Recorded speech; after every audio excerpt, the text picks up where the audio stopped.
Hello everyone, আজকে একটা what a itinerary নিয়ে চলে এলাম। তো আজকে সকালবেলা খেয়েছিলাম পরোটা ছোলার ডাল, মা বানিয়েছিল।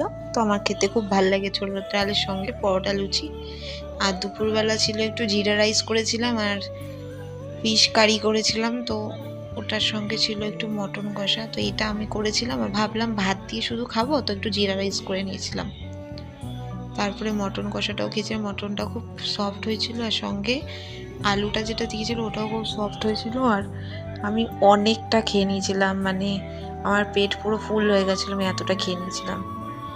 তারপরে তো বিকালের দিকে অনেকক্ষণ পর একটু খিদে পাচ্ছিল, তো আমি একটু ফুচকা এনেছিলাম। তো আজকের রাতে এটাই আমি ডিনার করে নিয়েছি, আর কিছু খাইনি। সারাদিন অনেক কিছু খেয়েছি। তো আমার যদি এই ভিডিওটা তোমাদের ভালো লেগে থাকে তাহলে অবশ্যই লাইক করবে, কমেন্ট করবে আর চ্যানেলটাকে সাবস্ক্রাইব করে সঙ্গে থাকবে। এরকম সুন্দর সুন্দর ভিডিও আরও তোমাদের সঙ্গে শেয়ার করব। বাই।